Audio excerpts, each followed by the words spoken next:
Hey everyone, welcome into lecture number 12 of the semester. This lecture covers section 10.6 of Rosen's text.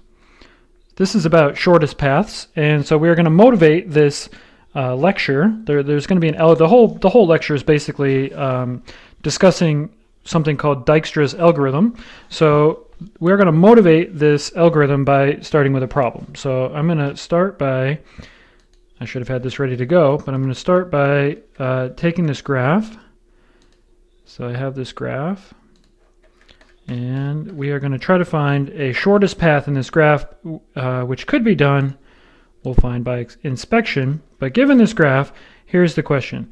Can we find the shortest path from A to Z? So this is our job, all right? Let's find the shortest path in the graph. So this is, by the way, this is a simple, connected, and then weighted graph. So these weights on the edges, these weights are going to be important. So simple, connected, and then it's going to be weighted, but it's not just weighted, it's positively weighted. Positively weighted graph. It's non-directed, okay? I think it'd be easy to figure out how to do this for a directed graph, so we're just going to do this for non-directed graphs. But we want to find the shortest path. And by the way, in this graph, and the shortest path I want to be from vertex A to vertex Z. So this is our job. All right. One way to do this is just by inspection. So, I mean, we're going to start here. Our goal is to end up here with the shortest path. I kind of switch those colors, right? Usually green means go, red means stop, but we're switching this around. So we could just do this by inspection, just by looking at it, because this is a pretty simple graph, but we want to develop an algorithm that's going to work moving forward. And so here's what we do. We're going to start with the vertex A, and we're going to find the nearest vertices to A. All right, so this is kind of our method here. So we're going to start, and we know to start with A because that was given in the problem, right? So start with the vertex A. And systematically, this is our job here, right? Systematically find the nearest vertices to A. All right, now A itself, right, is just itself. So there's no real question here. So A is going to be, what we're going to do is make what we call a distinguished list of vertices. Or a list of distinguished vertices, or a set. Okay, we're going to make a set of what are called distinguished vertices. And these vertices are going to come together. So this is going to be a list of vertices together with their shortest distances from A. And so these are going to be weighted distances. So what do I mean? Well, we're going to just start figuring out which vertices are closest to A. So there's only two paths of length 1, of one edge, made up of one edge, that emanate from A. So those choices are we can go from A to B, or we can go from A to D, right? And so the lengths of these edges, these paths in this case, are the weights. They're given by the weights. So when we have one edge, we'll just make a little list here. When we have just one edge, the possibilities are we can go from A to B, and the length of that, I'm going to use the distance here. I'm going to use absolute value bars like the distance here. This is equal to 4, right? And then the other option is that we can go from A to D, and the length of that one is 2. All right, so which vertex is closer? Well, D is closer, right? So D is closer. So this means that D, so the vertex D, is the closest, right? Is closest to A. Any other vertex, we have positive weights only, right? So positive weights only. Any other vertex is going to be further away. So I'm going to give this magenta. So this is going to be like our second vertex in our distinguished set. The way I'm going to build our distinguished set is by making a list over here. So our distinguished, and then we can make it a set when we're done. But I'm going to just start by making a list. Distinguished vertices. All right, this is just like a title, and then we're going to list them off. So the closest, I'm going to make a list here of vertex and then distance. So we start with A. Its distance from itself is 0, obviously, right? That's just a given. Then the next closest is D.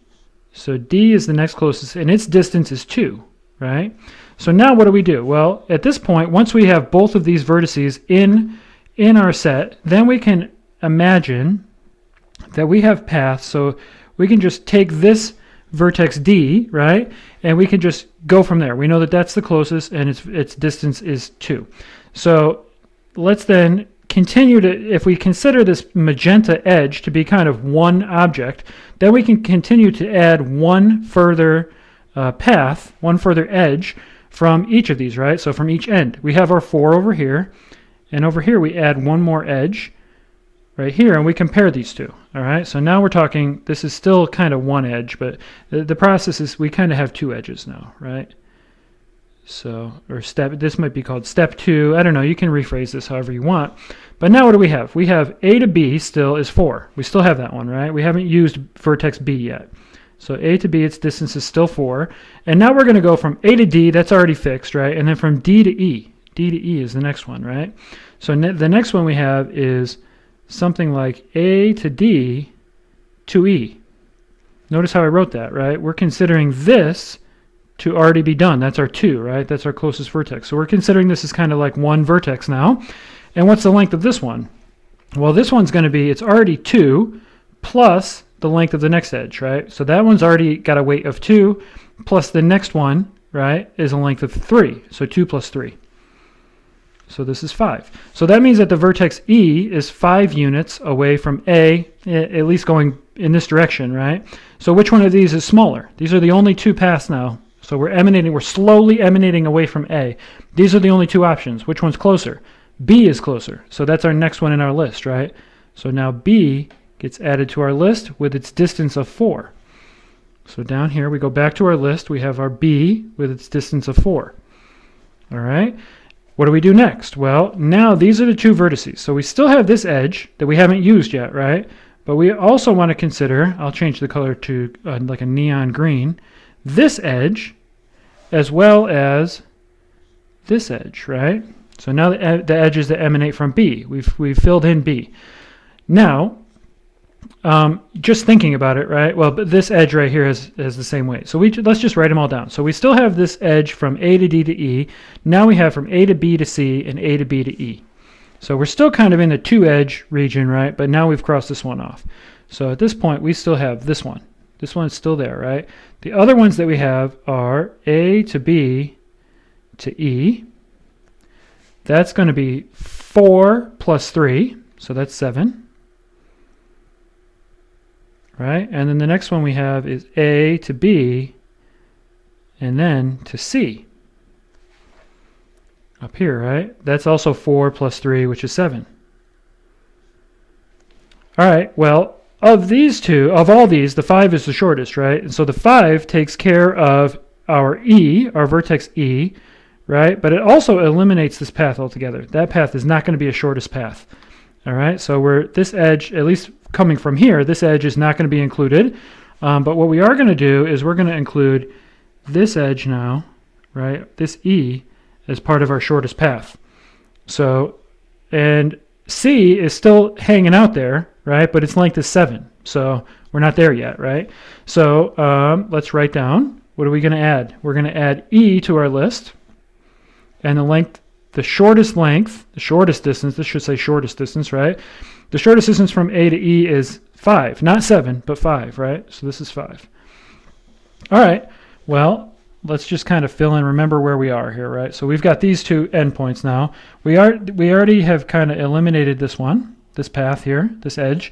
So we still have to consider the path or the edge from B to C, because we don't have C yet as one of our vertices, but we have to also now consider all the paths from E. So we have to add in this path from E to Z. I'll go back to the light blue for this one. So that gets us to Z, right? So again, we've already got this. We now need to consider this path as well.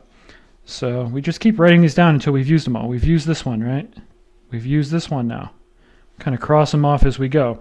The next one is the path from A to what? To D to E and then to Z.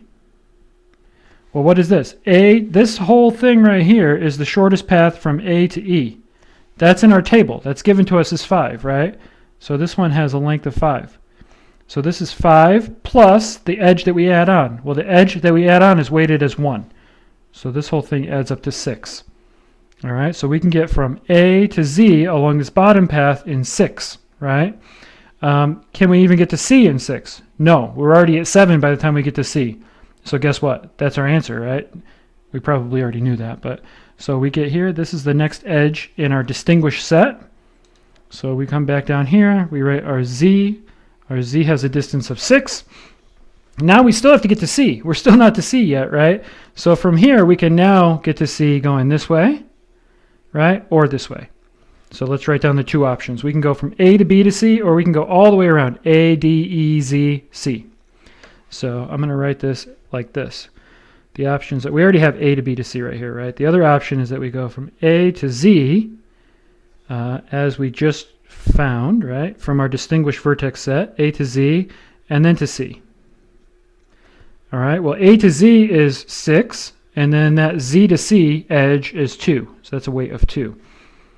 So this is 8, and now, finally, after this one's been sitting here for a while, now that finally is better than this, right?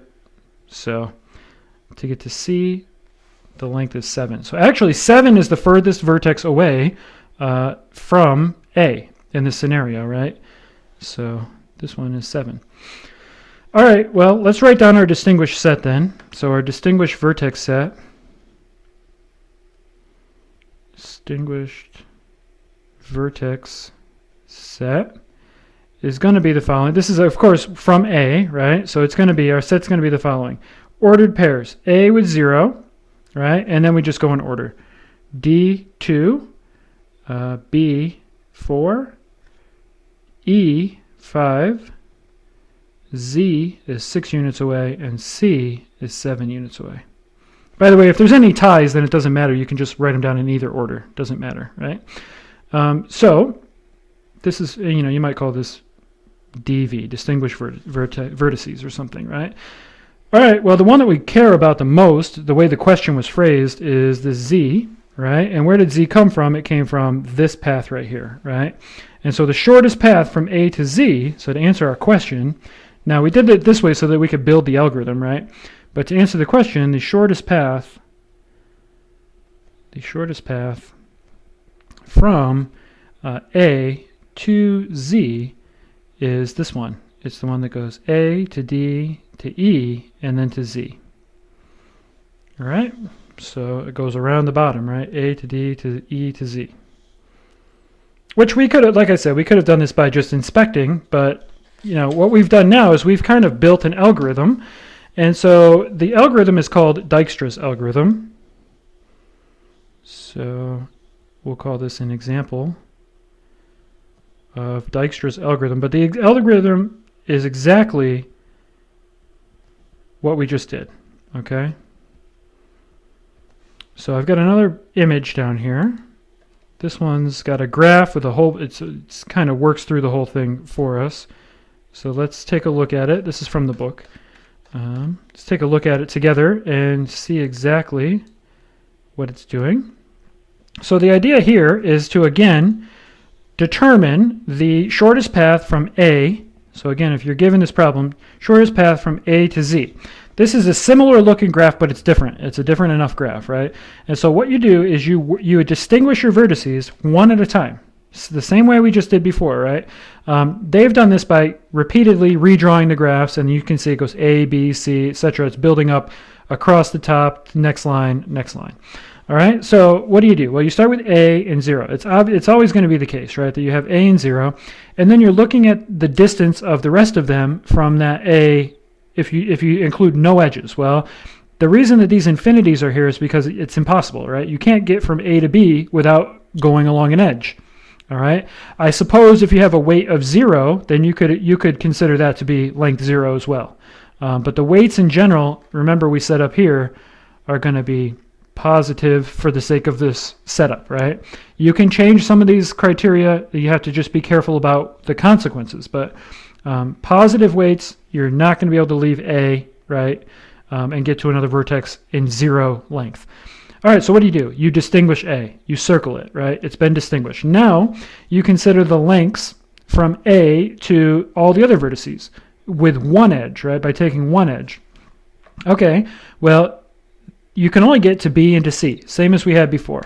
So you can only get to B and to C, and so what have they done? They've written down the distance, the weights, 2 and 4, and then the path in parentheses. So you can get to C just from A to C, that's 2. A to B, that's 4. Which one's shorter? 2 is shorter. So you circle it, you leave the path, right? At the next step, though, now you're thinking, all right, what's the shortest path from either A to B or A to C to any other vertex, right? So A to a vertex or A to C and then to a vertex. So in other words, what do? You include all these edges from C and you factor those in, right? Now you consider what's the shortest distance to B. It's no longer 4, right? Now the shortest distance is you go 2 to C and then 1 to B. That's why this is 3, and then the option is A to C, right? The edge, the path is A to C, right? How do you get to D? A to C to D, A to C to B, A to C to E. These two, that's the only option, right? Because we haven't gotten to B yet, so we can't go across here yet, right? So of these, what's the shortest? B, 3, right? So we circle it. Now B is allowed to be included as a vertex. So now you can go from A to B to D, or A to C to D, and obviously well, okay, you can go from A to B to D, but how do you get to B? You have to go from A to C to B to get there, right? So you can go from A to C to B and then go across and get to D. Or you can go from A to C straight to D, right? But that one's longer. That one added up to 10. This one's only 8. So 8 is less than 12, you circle this one, right? You keep the path that got you there. Now you look at the rest of them, and you consider all the different ways to get to each of these, right? Through these paths that you've already fixed, right? So you can go A to C to B to D. The only way to get to D is to go this way, okay? Then you can go down to E, or you can go across to E. Well, 8 plus 2 is 10. 2 plus 10 is 12. So this E is better, right? That's better than what we had before. So now that we have this path to D, we can include E.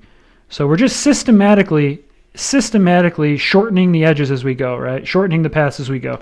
You're almost kind of collapsing all of the vertices down together into a group. All right. So at the end of the day, what do we get? Well, 10 is less than 14. So now you go down here, and then 14. Yeah. So what do you have now? That 14 becomes a 13, right? So if you go from D to Z, we had a 14, but if you go from E to Z, you end up with only 13. So what is it? Well, it's this path. So let's trace it out, right? What's it got to do? This is the path right here.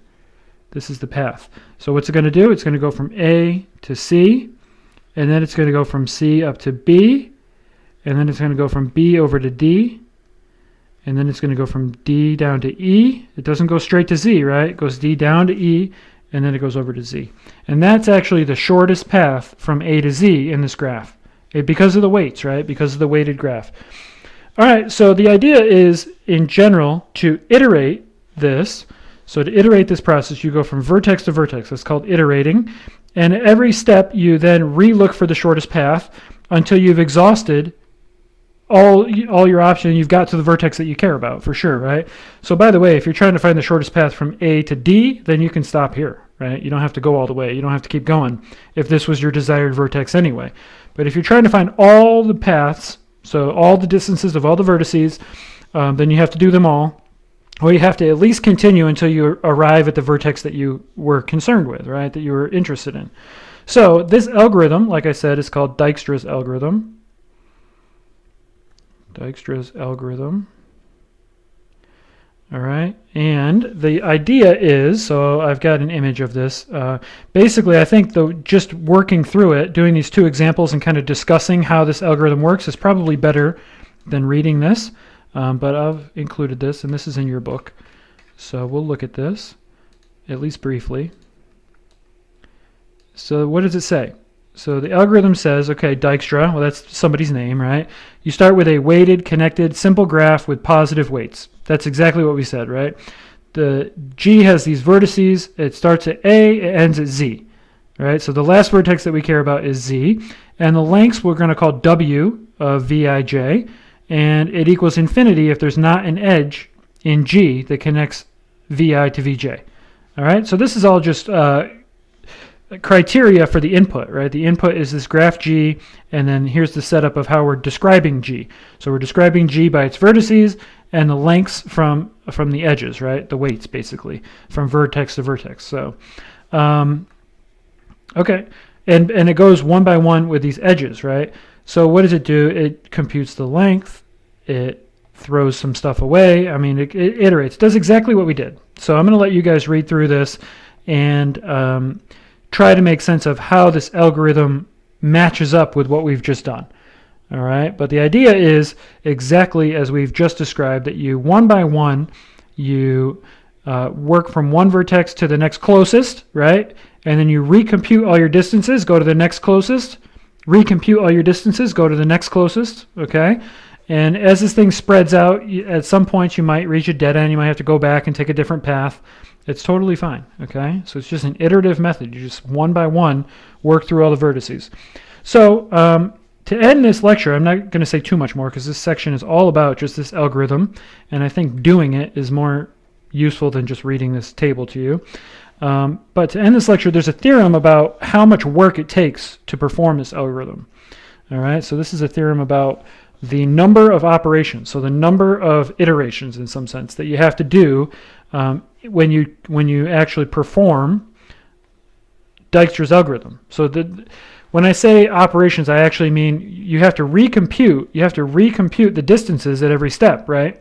So you compute all these distances, they're infinity, that's no big deal. But then you have to compute distances, and then recompute them once you've made a choice here. So the operations are the number of computations that you have to do. So here's what the theorem says. And we're not going to prove this, but Dijkstra's algorithm so finds the shortest path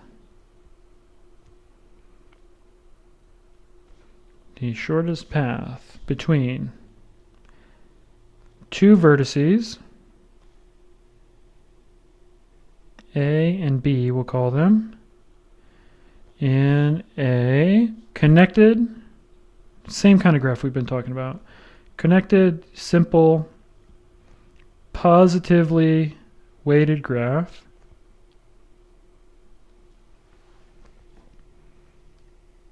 with n vertices, so n total vertices, in what we call big O of n squared operations. So this means proportional to n squared. This means that it might be 2n squared, it might be 1/2 n squared, but it's some proportion of n squared. So what does this mean? It means about n squared operations. So what does that mean? It means that the complexity in terms of how many operations you have to do, the complexity increases quadratically. You're squaring it, right? Quadratically with the number of vertices. So as you add more vertices, you make the problem, at least computationally, you square the difficulty of the problem, right? So as you add more vertices, you're squaring the difficulty of the problem. Kind of. I mean, maybe I've missaid that a little bit. You're not actually squaring the difficulty from one vertex to the next, but the difficulty is the square, or the computational difficulty is the square of the number of vertices. So if you have, 10 vertices, it's about 100 operations, or proportional to 100 operations. If you have 100 vertices, though, now you're in the 10,000 operation realm, right? So in the order of 10,000 operations. So that's what I mean by the square, okay? It's the number of vertices. All right, last thing, and then we'll end this video. There is an example I'd like you to read. So read the traveling salesman example in the book. And it's exactly what we've talked about, except, so in other words, I don't think it's useful for me to just redo another example the same way that we've already done two of them, right? So we did one without the formal algorithm, one with the picture, right? Here's the algorithm that you can read through. But the traveling salesman is the same idea. You've got a salesman who needs to travel between cities, from Wichita to KC, to Dallas, to Chicago, to New York, right? What's the best path that they should take? Now, there are other criteria that you have to consider. How much time, you can consider it by time, you can consider by distance, you can consider by price on a weekend, weekday, whatever, right? There's lots of different criteria. But if you start in Wichita and you need to end up in New York, should you go? Is it better to go to KC, then to Dallas, then to Chicago, then to New York? Or is it better to go to Chicago, back to KC, down to Dallas, to New York? What's going to be best, right? And so that is exactly an example of a shortest path problem, but you have to define the weights of your edges based on something that you care about, right? It could be distance, it could be time, it could be money, it could be anything, right? So I'm going to leave this lecture here. Like I said, please read through this portion of the book, and let me know if you have any questions.